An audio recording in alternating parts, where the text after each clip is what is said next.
an original MCM production.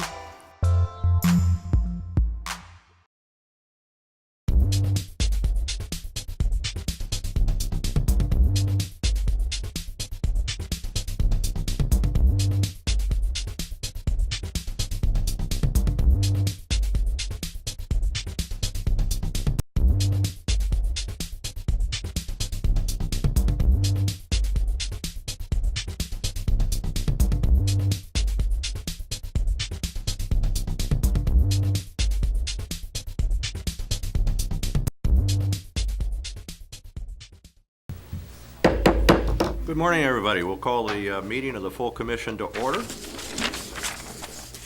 Will the commission secretary please call the roll? Commissioner Bull. Here. Commissioner Eli. Here. Commissioner Gramling. Here. Commissioner Harris Dodd is expected. Commissioner Krieger. Here. Commissioner Manzanet. Here. Commissioner Martinsek. Here. Commissioner Perez is expected. Commissioner Swan. Here. Commissioner West. Here. Commissioner Hermes. Here. You have a quorum. Thank you. Approval of the proceedings of the regular commission meeting held on October 24th. Move approval. A second. Thank you. The motion by Commissioner West, the second by Commissioner Manzanet. Is there any additions or corrections to those minutes? Seeing none, all in favor to approve the minutes signify by saying aye. Aye. Any opposed? The ayes have it. The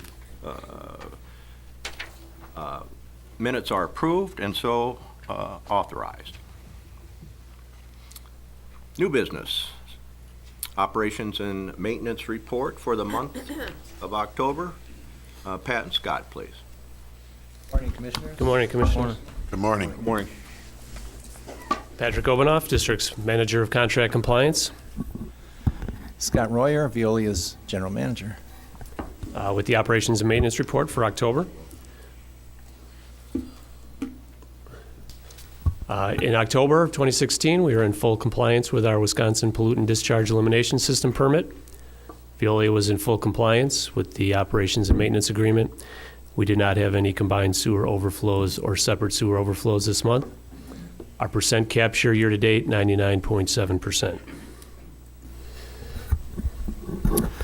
Okay, this table shows us the influent characteristics as well as effluent characteristics for both water reclamation facilities, and all was within their normal parameters.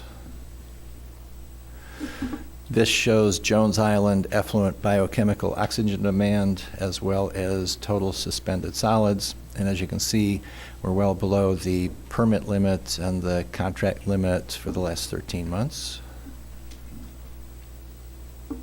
This shows South Shore's effluent BOD and TSS, and again, we're well below both limits. This shows both Jones Island and South Shore effluent fecal coliform, and again, we're well below both the permit and the contract limit. This shows Jones Island effluent total phosphorus, and we're well below the permit limit. Now, if you remember, South Shore actually has two different measurements of limits for phosphorus. This is the one you normally see. So this is the 6-month average, and again, we're well below that. And this shows our 24-month rolling average limit. And again, that's something that that we record up until that we report effective May 1st, and again, we're well below that limit. Moving into the conveyance and storage system. In October, we had above average precipitation. Actually, September and October, we were above average. In October, we had 2 significant storm events, put over 550 million gallons of storm event-related sewage into the tunnel. We did not have any combined sewer or separate sewer overflows. For the year, we've had 2 combined sewer overflows, and just as a reminder, we are allowed 6 combined sewer overflows per year per our permit. For the year, you can see we're about 4.5 inches below average for precipitation. graphical representation of the precipitation, again, where you can see the last couple months have been average and above average, but mostly below average for the year.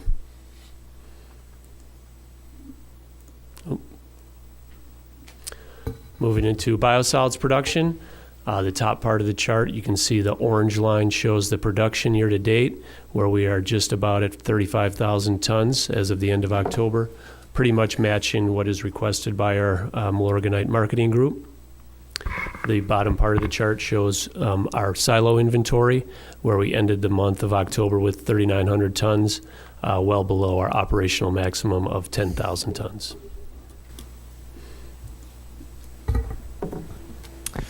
This shows our maintenance backlog for both preventive maintenance work orders as well as corrective maintenance work orders. And again, we're still trending in our normal range. The one thing I wanted to point out is that during the month of October, we did our annual D&D building shutdown. It lasted for a period of 10 days, and that's to do things that you normally can't do with the equipment in operation. And just some statistics, during that period of time, we expended over 4,700 man-hours without a safety incident. This shows our safety performance over the last year. And I did point out last month that we've exceeded 2 years without a lost time accident. I just wanted to add one more statistic to that. We have worked approximately 900,000 man-hours without a lost time incident. Moving into emergency declarations. So if commissioners recall, in August, we declared an emergency related to the harbor siphons conduit and some settling problems that we've had in that area. The conduit and cables at this particular emergency declaration control the gates that limit the influent into the plant. So if those cables would fail, we would not be able to throttle those gates down and control the amount of flow coming in during wet weather events, and we could potentially flood out the plant and have permit violations. I had updated you last couple months on the work of installing new conduit and cables. As of the last meeting, that was mostly done. We have now finished that and tested everything out, and it is now in operation. So I won't be reporting on that emergency declaration anymore. The other emergency declaration that we have open is related to the D&D facility, recycle bin number 2 offload screw conveyor. That one broke back in September. Kevin declared the emergency in October, and we've since contracted with Marshall, who is getting it manufactured. That's expected to be delivered in the next couple weeks and then installed before the end of December. And that's just a picture of the top part. You can see the recycle bin is the big tank there, and Steve Unger is pointing at the offload conveyor that takes product out of that bin and redistributes it into other parts of the plant.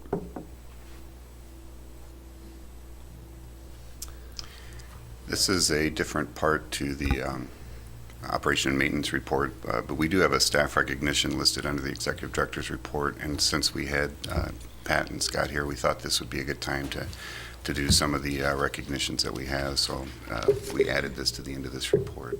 So take it away. Sure, thank you. So we'd like to recognize Sid Aurora of district staff and Greg Markle of Veolia staff. If you want to just stand up real quickly. So a little background on this situation, I guess.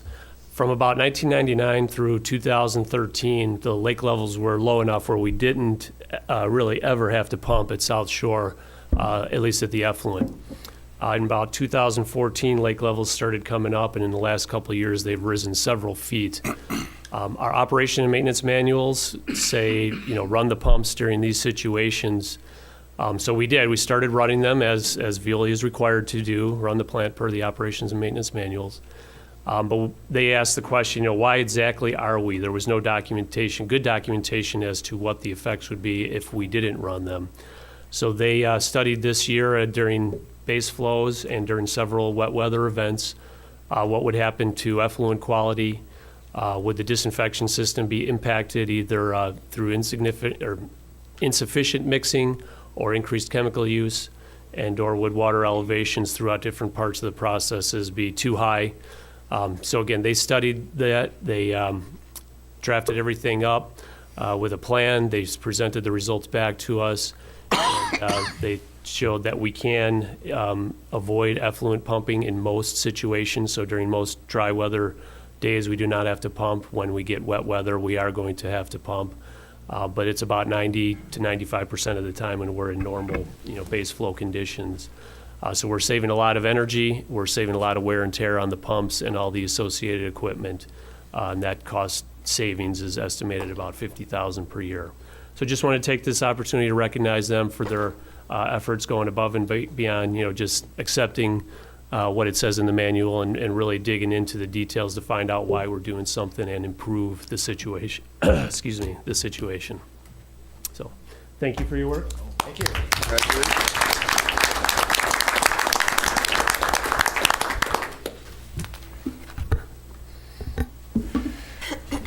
Okay, we wanted to take some time today to talk a little bit about skimmer operations in 2016, and also to congratulate our crew on a great year. So, as you know, we have the Leonard skimmer that starts out in April or May of every year and works until October. And these are just some of the statistics from this last year. So essentially, we were on the water for 126 days, or for about 1,006 working hours on the water. As you can see, we took out quite a bit of debris, not to mention fairly large trees that get pulled out of the water. We attended 5 special events with the crew and with the vessel. And just as important is we had a spotless safety record for that period of time. So next I'd like to call out a number of people who made this work. First of all, Sharon Mertens from MMSD, who is our MMSD sponsor of this effort. Chu Teo, and if you guys could stand as I mention your name. Chu Teo, who has, for part of the time, was our conveyance manager, and now is our assistant general manager. Another Veolian during the skimming season is Captain Scott Cassavant. And then this year we have the assistance, or the crew is provided by Milwaukee Christian Center. And I'd like to introduce Karen Higgins, Executive Director. Lois Nugent, who's a staff supervisor for MCC. And really the guys who did the bulk of the work, and that's Xavier Prince and Liam Kruger. And again, I'd like to congratulate them for a great year and a safe working year.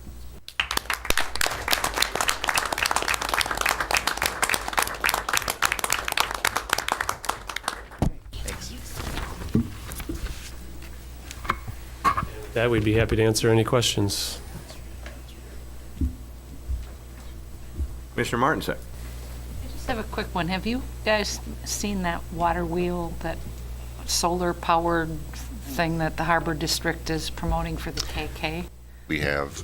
We're in discussions with the Harbor District. They'd like to locate it at one of our properties on the Kinnickinnick River, which is a drop shaft that we have. So we're waiting to see what their final design looks like, and but they've talked to us about that. It's they've got a similar installation in Baltimore. Yeah, the thing that interested me is that it's unmanned and it's solar-powered, but Yeah. it also, you need a boom, Right.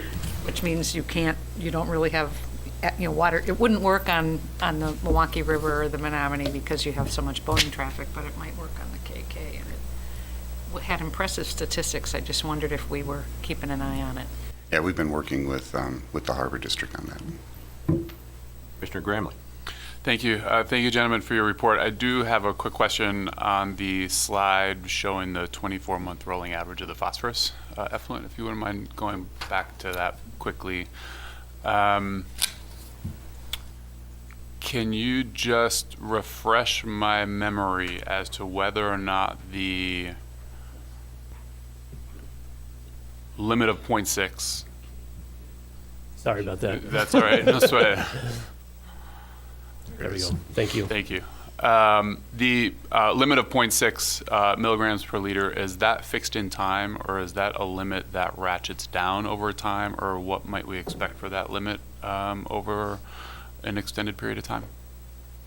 It's limited for the 5-year permit, and then our permit expires at the end of next year, so we'll be looking and working with the DNR. Whether it ratchets down, stays the same, we'll find out soon. Okay. And at this point, based on your comments, Scott, you don't expect any challenges in maintaining that level of performance through the end of April of 2017?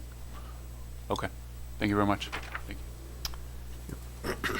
Well, I'd just like to extend my congratulations to Sid and Greg in particular, not to diminish the Leonard Skinner folks that were involved, but this is a clear project that I enjoy. It's called process improvement.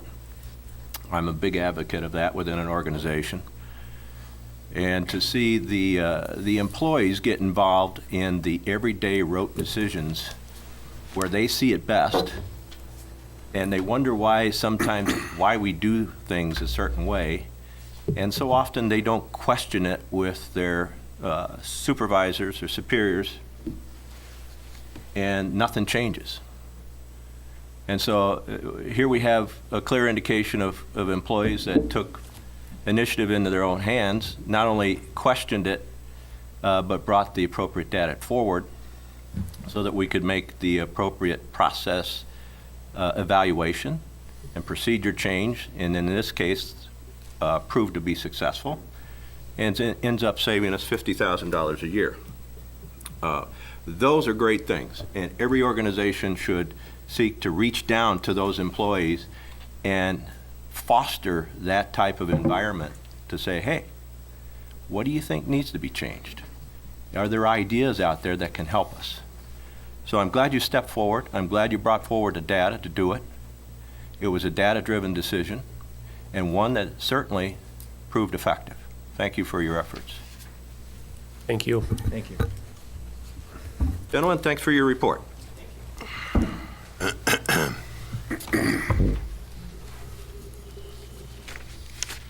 All right, we'll move on to the agenda item, the Operations Committee report. Commissioner Krieger, would you lead us through that effort, please? Yes, the Operations Committee did meet. 6 items were reviewed and recommended for approval to the full commission. They're on your agenda, and I won't elaborate on each individual agenda item since they were all recommended for approval. Unless there's a question from a commissioner. Seeing none, I'll make a motion that we approve agenda items 1 through 6 from the Operations Committee. Thank you. The motion by Commissioner Krieger, the second by Commissioner Martinsek. We do have one person here in attendance that wishes to speak upon item 1, I believe. He's representing flood avoidance. His name is Richard Yar. Mr. Yar, if you approach the center stand and have a seat, the commission will allow you 3 minutes to present your case today. Thank you. Name and address for the record, please. My name is Richard Yar. I'm at 5270 North Milwaukee River Parkway in Milwaukee. Welcome, Mr. Yar. Thank you. I'm an advocate of keeping the Esterbrook Dam in, and you'll probably be hearing more from me and others in the next 90 days and more. right now, my main concern is just to add insight into any engineering relative to the removal of the dam. Because the dam was left open for 8 years, there has been emergent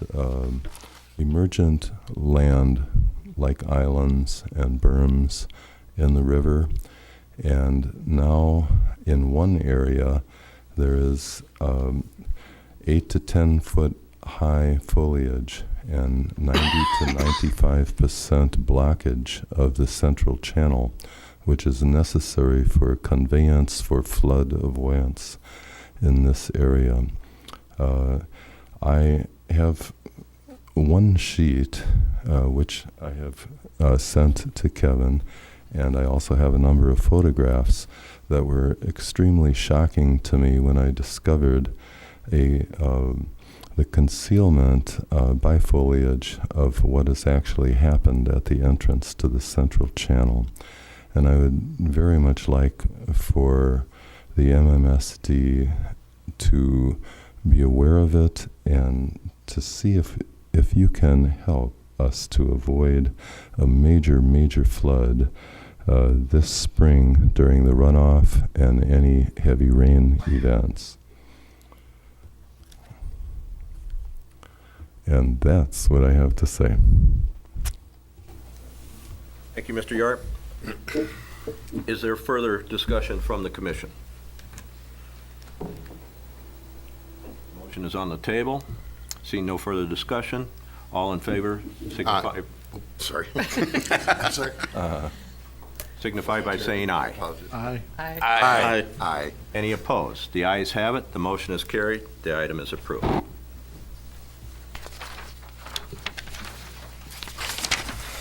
Commissioner Krieger, is there further report from the Operations Committee? No, that concludes the business of the Operation Committee. Thank you. Thank you, Mr. Krieger. Commissioner Manzanet, would you lead us through the Policy, Finance, Personnel Committee meeting report? Appreciate the opportunity. Yes, indeed. Good morning. The Policy, Finance, Personnel Committee did meet. We discussed 10 items, of which I would like to take in bulk items 7, 8, 10 through 17 for approval. Items number 9 requires a 2/3 affirmative vote, so we're going to hold that over. You so move? I so move. Those items. Is there a second? Second. Thank you. The motion by Commissioner Krieger, the second by Commissioner Perez, and discussion Commissioner, it phase. was a motion by Commissioner Manzanet, not Commissioner Krieger. I'm sorry. You are correct. Thank you for the correction. Now, Commissioner West. And not 12. 12 just went to committee. Oh, that's correct. Okay. And the second concurs? Friendly concurrence? Yes. Thank you. Further discussion? Seeing none on the block items as listed. All in favor signify by saying aye. Aye. Aye. Any opposed? The ayes have it. The motion is carried. Those items are so approved and authorized. Commissioner Manzanet? Item number 9, which is 16-150-11, authorizing providing the sale of the issuance of 2 series of general obligation sewage system promissory notes, levying taxes for payment thereof, and all related details. I'll recommend for approval and make that motion. Move to approve. Second. Thank you. The motion by Commissioner Manzanet, the second by Commissioner Krieger. Is there further discussion on these items? On this item? This is a roll call item. Will the Commission Secretary please call the roll? Commissioner Bohl? Aye. Commissioner Eli? Aye. Commissioner Gramling? Aye. Commissioner Krieger? Aye. Commissioner Manzanet? Aye. Commissioner Martinsek? Aye. Commissioner Perez? Aye. Commissioner Swan? Commissioner West? Aye. Commissioner Hermes? Aye. Motion is carried. The item is so approved. Commissioner Manzanet. That ends our report for the Policy and Finance Personnel Committee for this time. Thank you. Commissioner Manzanet. Organizational and Administration Executive Director's Report. Good morning, Commissioners. We do have several items. The first is a continuation with another staff recognition, and we'll make Sharon Mertens stand up again. Sharon has been invited to serve on the U.S. EPA's Environmental Laboratory Advisory Board for a 2-year term. This came from Gina McCarthy, the administrator of the EPA. This board serves as a representatives for non-federal interests and provides advice and counsel to the administrator and to the agency's science advisory on science issues associated with measurement and monitoring and laboratory science. So I just wanted to recognize Sharon for that.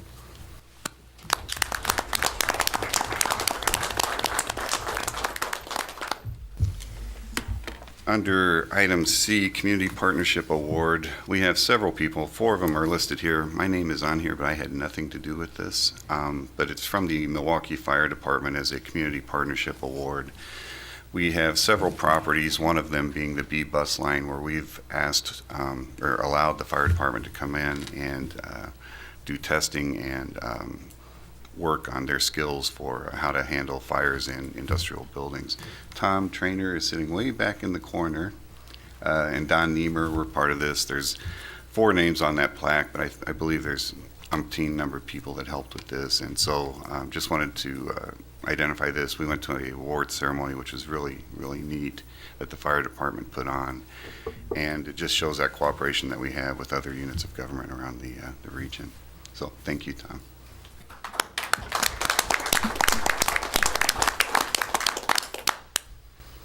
So now we'll make everyone in the finance department stand up. Is Mickey here? No? Don's here. So Mark and Don get to stand up now for the 2015 CAFR, the Certificate of Achievement for Excellence in Financial Reporting. This is the 38th year that we've received this award. Mark just takes the last letter and marks out the year and adds another 1 to it. So 38 years just shows that our reporting is collaborative, that it's easy to read, that we prepare these with a financial backing that shows that we are a strong organization, and Mark and Don and Mickey get all the credit for that. So just wanted to recognize them for that.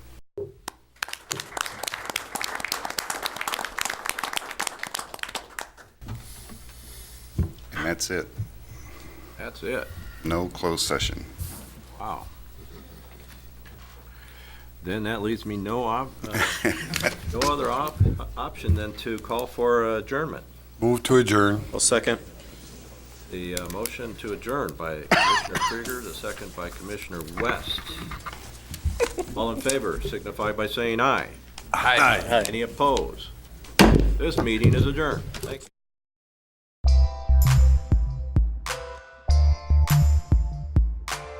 An MCM production.